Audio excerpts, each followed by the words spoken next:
继续找！是，找。唐振峰，那边，给我抓住他！抓住他！站住！蝶姐，你别跑！站住！还不快跪下！还不快给帮主跪下！啊！属下参见帮主。参见帮主。墨雨，这就是你们的代帮主，墨雨。啊！属下参见代帮主。参见代帮主。这就是你交给我的新任务。正是。好，现在帮主也给弟兄们一个任务。想必你们已经做好了为帮主勇于牺牲的准备了吧？啊！牺牲！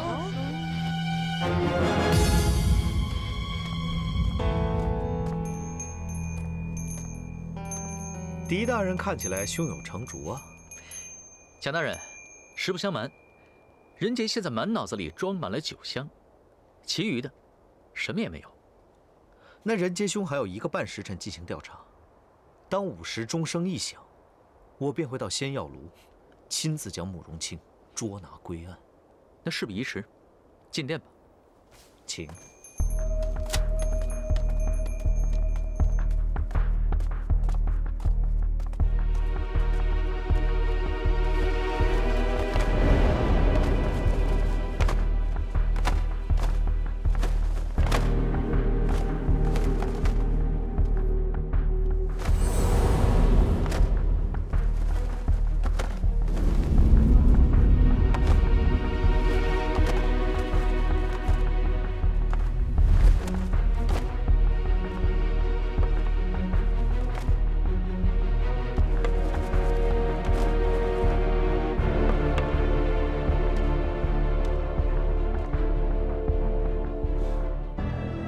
他们都是大理寺的禁卫，个个都是千中选一，能够在不破坏现场的情况下，搜集一切证据。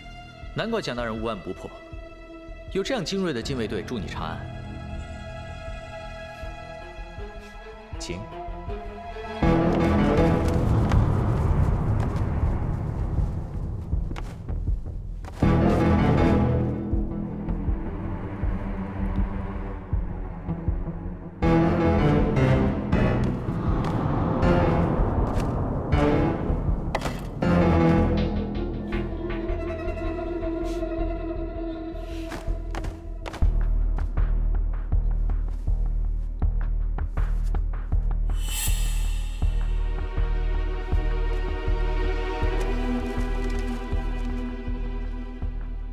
他们正在巨细无遗地把现场绘画存档下来，经过存档的资料以及档案都放在那里，子时以前随便你查阅。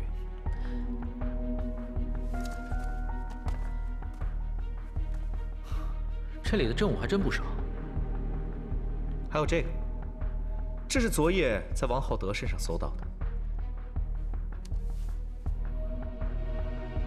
这小锤不像武器。王大哥带在身上干嘛？我也是毫无头绪。狄大人，时间不多了，好好珍惜吧。不会走远了吧？我可以在殿外等你。最好，省得跑来跑去花时间。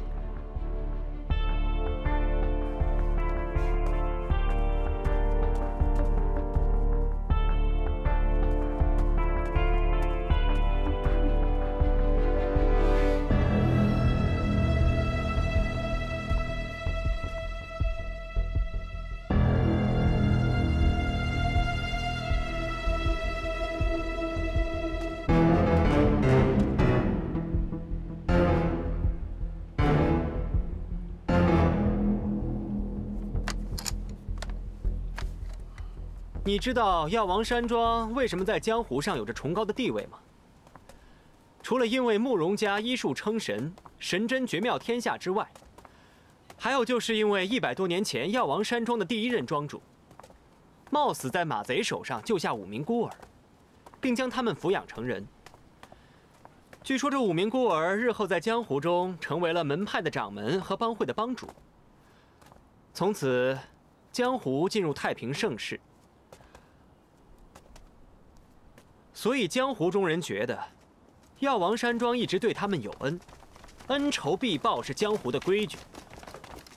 要是今天有人敢对慕容清小姐不利，我怕今天来此的江湖中人都不会袖手旁观。没错。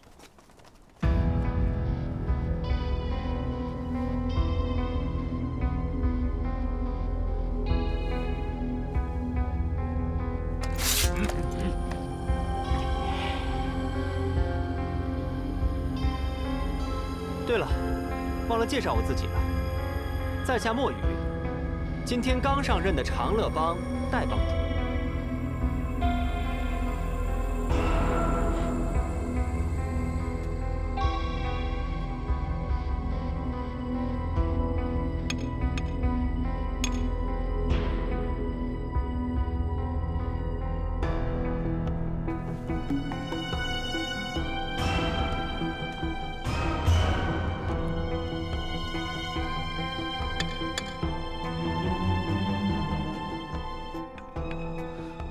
狄仁杰，是你叫墨雨带其他人去保护慕容清的吗？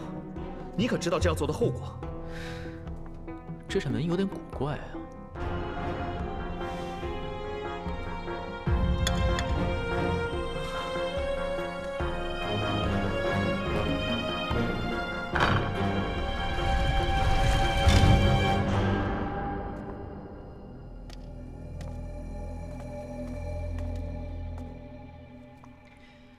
王浩德大哥之所以拿着这个小锤，就是为了寻找这个密门。你看，依这里的灰尘状况来看，这扇门应该很多年没有人打开过了。在这个桌上放着3个圆柱体的物件，现在已经不知所踪。这地上的半个鞋印，也不是王浩德大哥留下来的。依这里的灰尘状况来看，这里面最近藏过人，大有可能是普世殿的连环凶案的凶手。你是说王厚德来到普世殿，是为了与藏在这里的凶手见面？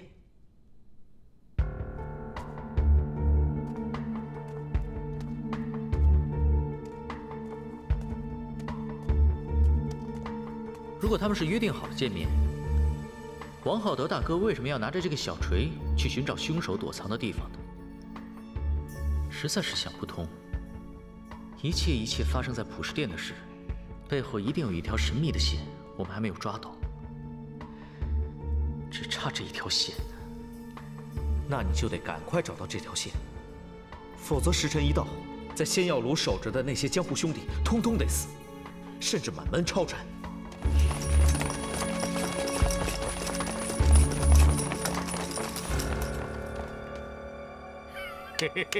你忍着累不累呀？哎，馋不馋？真是太香了！大口喝！哎，香不香这酒？香。闻一闻我就醉了。你就为了一个连话都不跟你讲的慕容清，要牺牲这么多条性命，值得吗？现在站在仙药炉前的人，都是分布于五湖四海中的江湖人。朝廷如果敢动他们一根毫毛，就是与整个江湖作对。即便是朝廷不出手，江湖也会找朝廷算账。还有，狄仁杰虽然朋友不少，但还真找不出来这么多人。今天站在仙药炉前的人，都不是人杰叫来的，而是来报恩的。药王山庄对江湖有恩，崇高地位至今不变，就是因为江湖中人有仇必报，但也有恩必还。这也许就是朝廷和江湖之间最大的不同之处吧。所以我狄仁杰要保护的，不是慕容清，而是有恩于江湖的药王山庄后人。狄仁杰，你可别忘了，你是官场中人，你现在使用江湖的力量来对抗朝廷啊，这是犯上的大罪，一旦追究起来，不仅功名不保，还会人头落地。若真要追究，恐怕不止追究我一个吧。试想，为了捉拿一个慕容清，竟弄得整个长安大乱，朝野敌对，后患无穷，想必皇上也不愿意见到。怪罪下来，蒋大人和大理寺上下恐怕也会受到牵连吧。狄仁杰，你是恩将仇报，威胁我吗？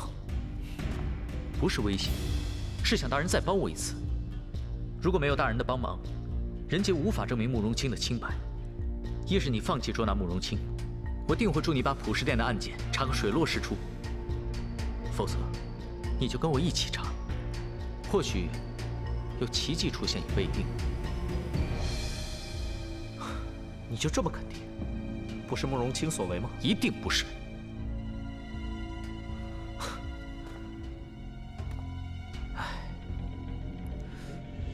但就算有我帮忙，也未必能创造出奇迹。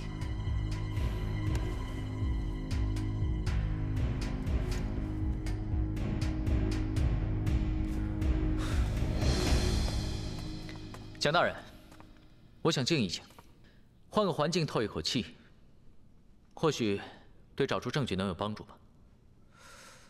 快没有时间了，所有的证据跟物证都在这里，都记在这儿了，只是太乱了，还理不出头绪。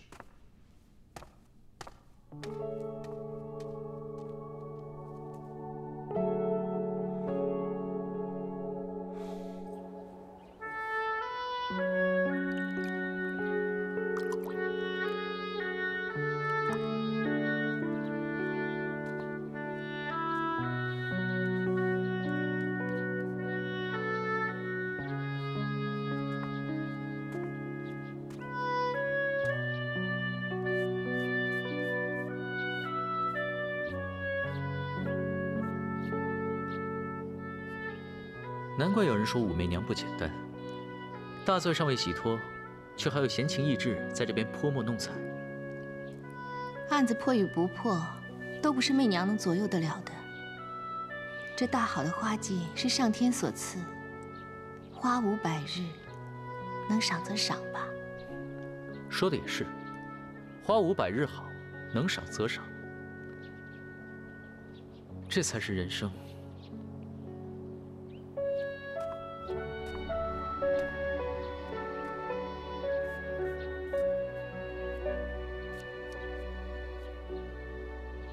这么复杂的花瓣，被你这巧手一画，似乎很简单。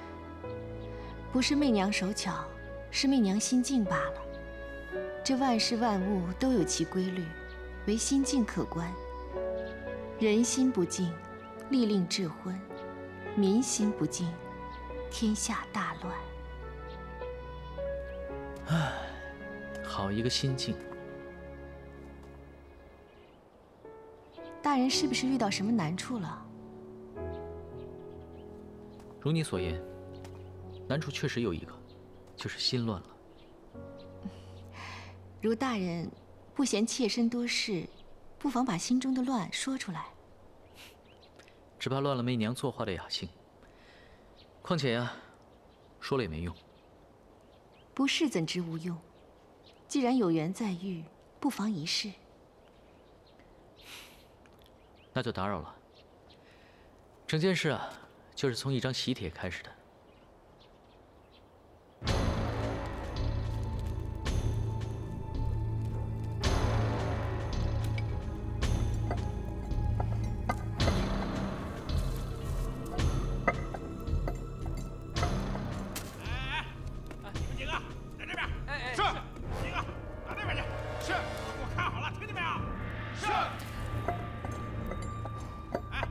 小姐，是谁在外面这么吵啊？问问不就知道了吗？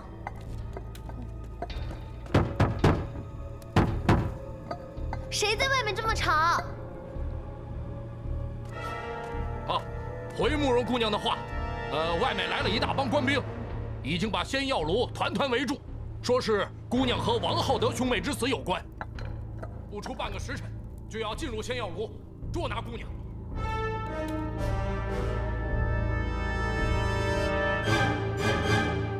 我是常振锋，奉帮主狄仁杰之命，前来保护姑娘的。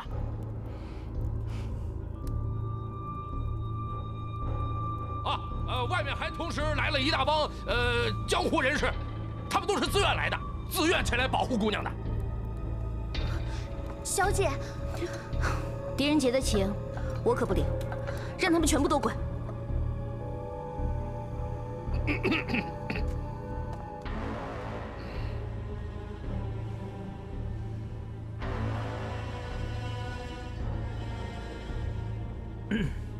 小姐，这事已经越闹越大了，要是让姑姑知道，又想让我解雇你是不是？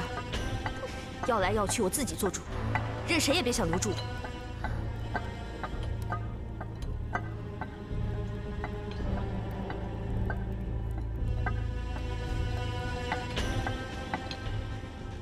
大人，关心则乱呐。我知道，可是还是忍不住。慕容姑娘能有你这位知己良朋，真是幸运。她这要是能懂我就好了。你不知她，又怎知她是否知你？刚才听你所言，她赌气出门，又买下了整间药铺，似是心中比你还乱。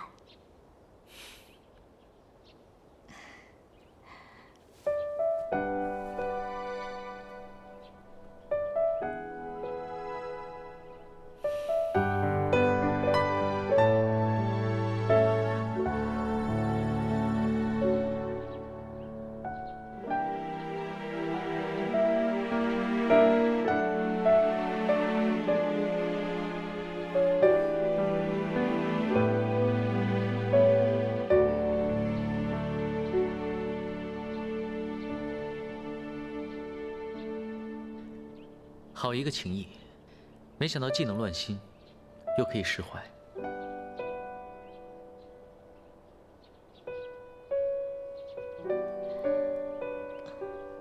啊，不好，午时到了，蒋大人不会留情的。大人，关心则乱，有些问题明明简单，答案就在眼前，是因为人的心想的多了，才变得复杂难解。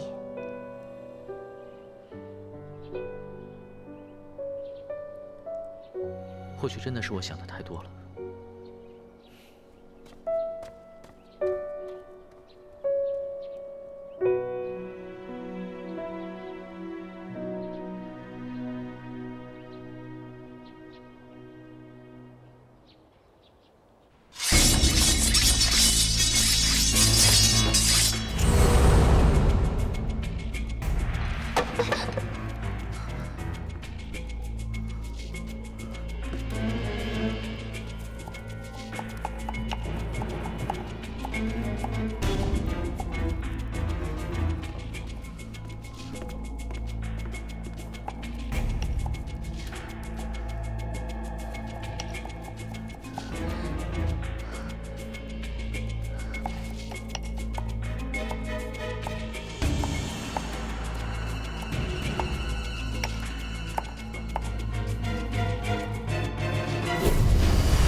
还是毫无头绪吗？狄仁杰，要不你现在跟我去仙药炉，劝慕容清跟我回大理寺，我保证，绝不为难他。我就要去执行任务了，没有时间再犹豫了。你去吧，我还要继续留在这里调查。时辰已到，难道你不管其他人的死活吗？我还是那句话。保护慕容清是他们自愿的。如果你现在带走慕容清，他们定不会答应你。我是官，捕捉嫌犯是我的职责。还有狄仁杰，我很羡慕你，如果有机会，真想跟你大醉一场。可惜啊！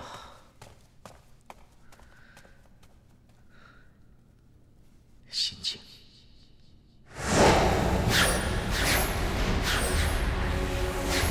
心静，一定要心静。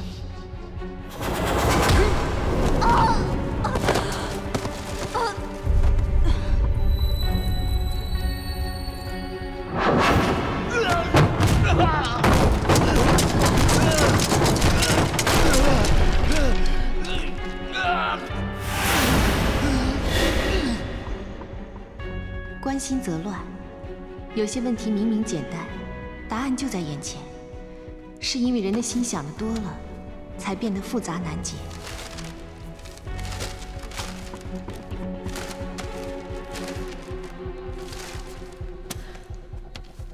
答案就在眼前，我一定有看过。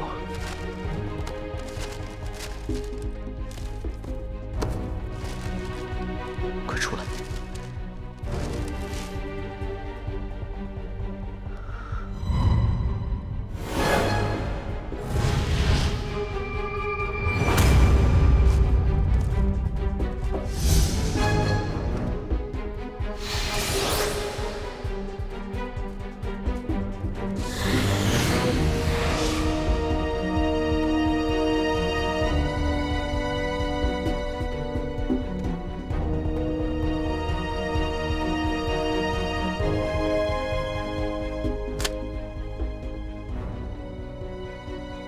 官府办事，闲杂人等一律退让。蒋大人，我知道我家大大十分尊重你，故还是想先求你。慕容清在王氏兄妹一案中，虽然嫌疑最大，但证据尚未确凿，不知可否网开一面，暂缓扣押呢？非常事件要用非常手段。慕容清不是个平凡的角色，倘若今日没法抓到他，他日要想再抓他便更难。那为了完成任务，只好得罪了。动手！住手！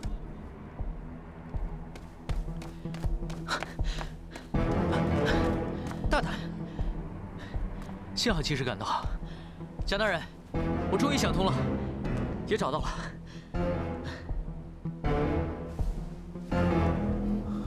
真的？大胆，你想到什么了？已经没时间了。我们一直想不通，为什么昨天晚上我们打开普世殿大门的时候，王浩德大哥看到我们，就撞得殿内一塌糊涂。不是，可是这件事情跟慕容清他是不是凶手有什么关系啊？大有关系，因为王浩德看到我们，不是为了逃跑，而是为了尽他最后一口气，保护他这一生最重要的人。他撞得殿内一塌糊涂，就是为了掩饰这个。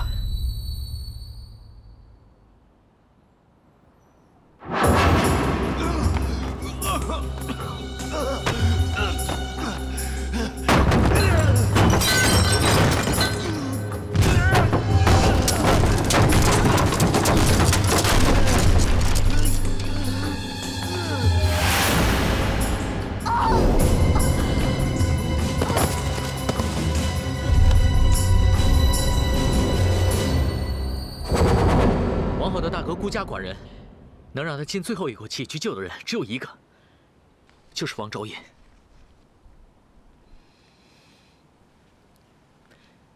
这个耳环，就是王昭彦的。王昭彦并没有死，而且他还在王浩德遇害的时候，同时进入过普世殿。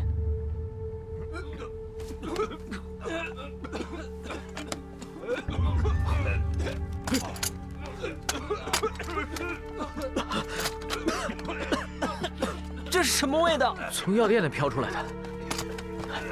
怎么回事？你们怎么了？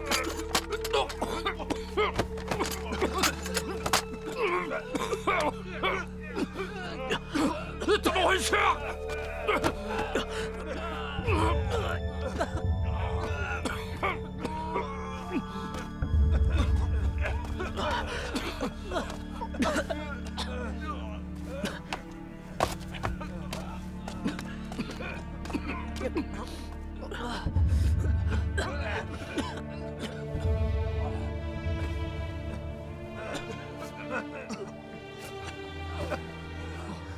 谁叫你们逼我逼得这么紧？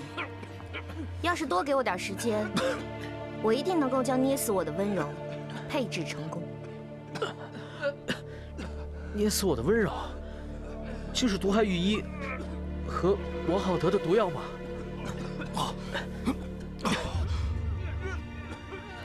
真是抱歉，让大家受苦了。但是为了查清长安城的离奇命案，以及还自己清白，不不得不让大家大胆施药，让大家受惊受苦，还请各位原谅。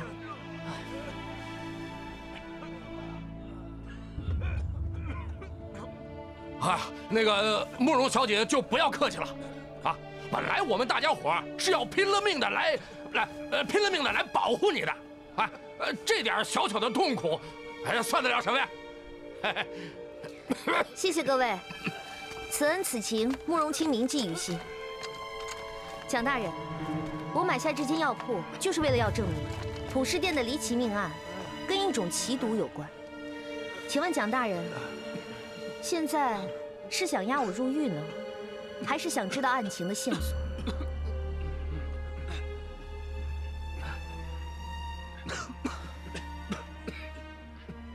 大风，去把朝中的严大人带进感业寺内。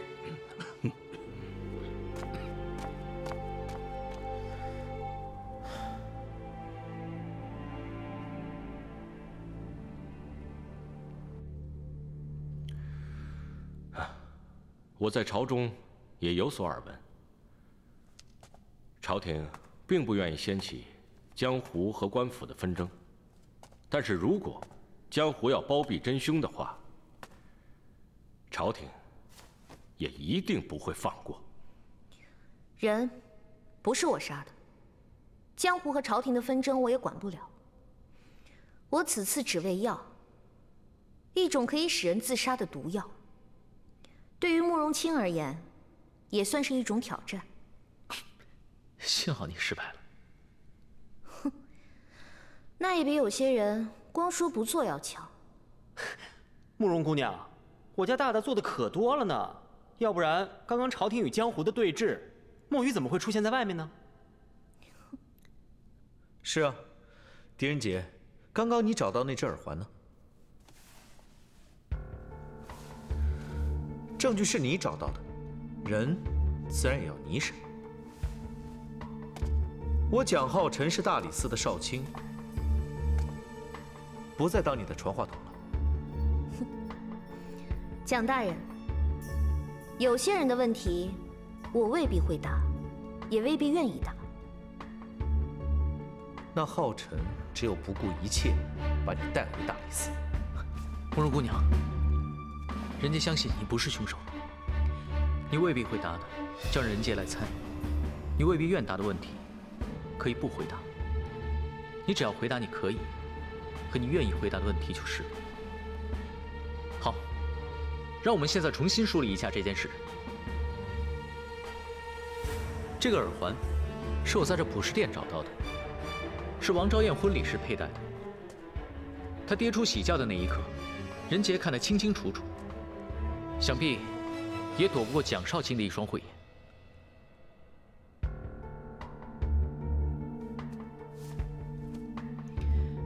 慕容清，我问你，王昭燕的死究竟是怎么回事？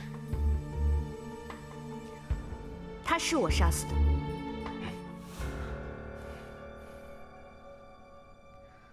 但也可以说是我救了她。1个月前，王昭燕来药王山庄找我。恭喜你啊，昭燕，天威堂是个好地方。我还听说裘一帆是个很英俊的人呢。哎，你这，青姐姐，求你救救昭燕吧，这里只有你可以救我。如果你不答应我，我就只有一死了之。昭燕，有什么事情你尽管说，能帮的我一定帮你。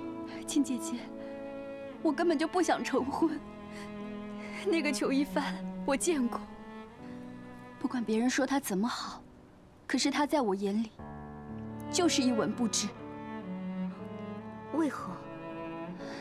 青姐姐，我真的不想成婚。昭燕已经有心上人了，你比我更知道，这里再大，也只能容得下一个人。青姐姐，这门婚事不是我选的，都是我哥哥逼我的。我求你一定要救救昭燕。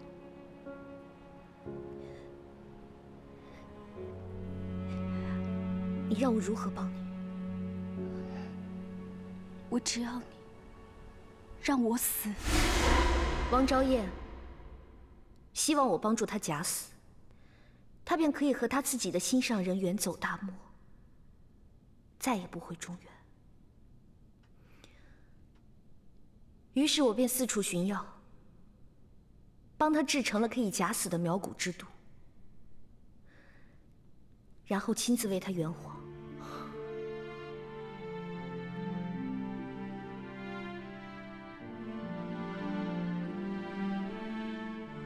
我很羡慕他。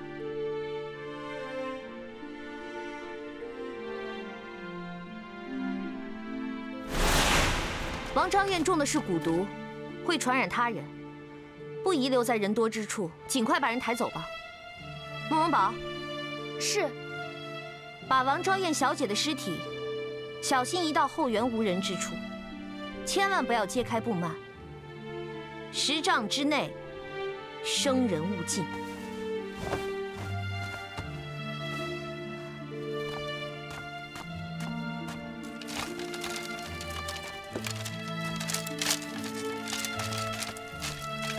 昭燕姑娘，昭燕姑娘，没事了，昭燕姑娘。那女尸怎么办？这尸体是昨天疾病死去的，我家小姐把它买了下来，不会有问题的。谢谢，也替我谢谢你家小姐。你赶紧走吧。我只是帮了昭燕这个忙，后面的事情我便一概不知了。后来，王昭燕根本就没有去到大漠，却来到了普氏殿。以她的武功，想要躲过守卫非常简单。可这普氏殿的钥匙只有2把，一把在武媚娘手里，还有一把在皇宫。那这王昭燕又是如何进到这普氏殿之内的呢？好，我们先来总结一下这个问题。首先，王昭燕在假死之后，为什么要来到普氏殿呢？她是怎么进来的呢？假设王昭燕一直躲在密室中，她又是怎么知道这个密室所在？这密室中到底藏着什么秘密？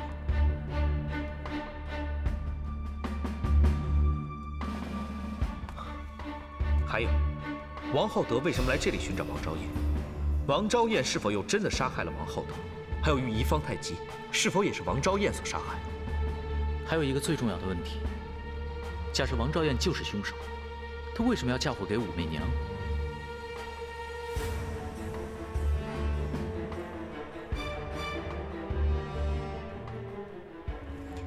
你们进入普氏殿时，可曾见过王昭燕？就算是她能进来，又是如何逃出去的呢？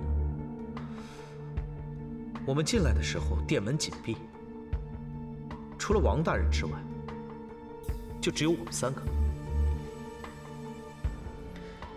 也许昭燕为了掩人耳目，换上了守卫的装束，在我们打开殿门的时候，她躲起来，趁乱逃走了。我们当时都在救人，就没有注意到。就算是她能躲过你们的眼睛，可是为何不会中毒呢？除非就是她下的毒。慕容姑娘，这个毒究竟怎么回事？我刚才说过了，这毒的名字叫捏死我的温柔，是世间至奇之毒。捏死我的温柔，我怎么学医这么多年，从来都没有听说过？只能怪你学艺不精，心中只有功名。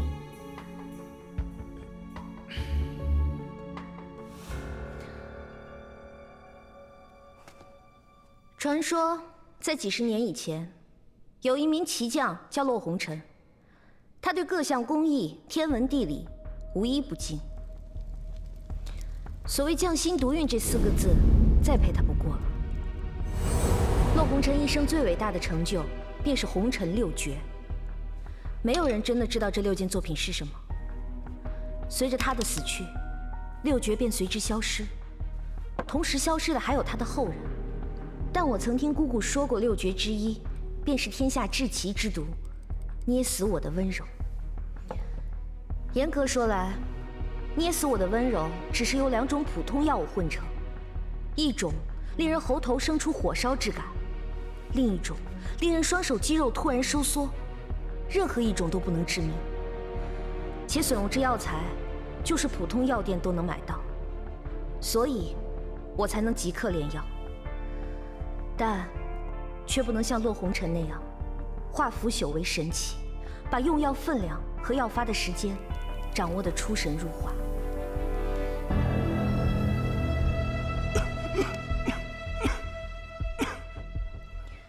第一种药，先在喉头爆发一阵剧痛，就在中毒者双手下意识捂住喉头之时，雨衣。第2种药及时发作，令双手手臂肌肉迅速收缩收紧，于是，便出现了饿死自己的诡异情景。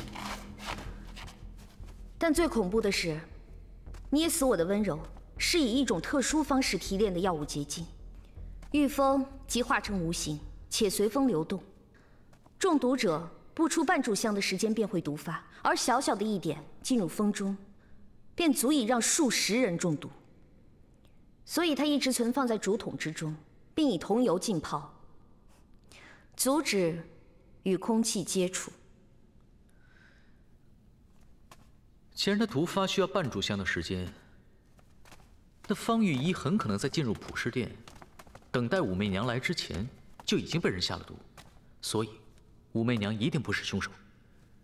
这样解释也未尝不可，但浩德兄进入普尸殿1个多时辰之后才毒发，这又要怎么解释？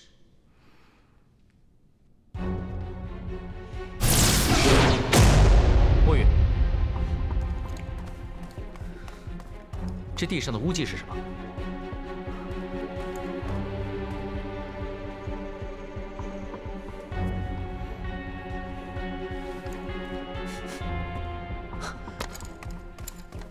是桐油。如果是这样，那一定有人在大殿内放毒。会是王昭燕吗？这有可能。但浩德兄出事时，殿门是紧闭的，外面的守卫又怎么也会中毒？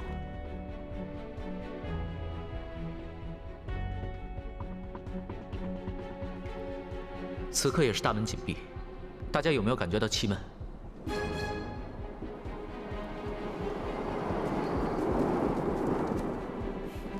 蒋大人，请命人拿一个发讯号的烟弹过来。好。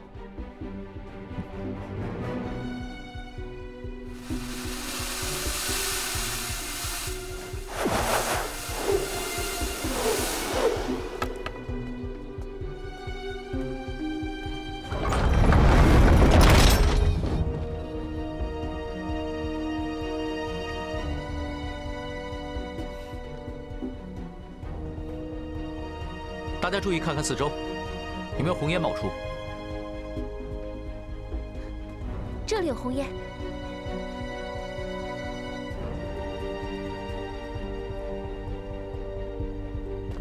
看来普尸殿内是有通风的通道。捏死我的温柔，就是从这里飘出来的。捏死我的温柔，果然随风而动，沾者即死，恐怕会大事不妙。狄判佐，此话怎讲？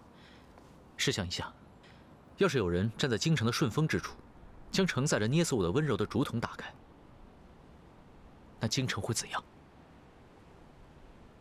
长安城便会成为鬼域。若毒气飘至皇宫，那便是大唐社稷的灾难。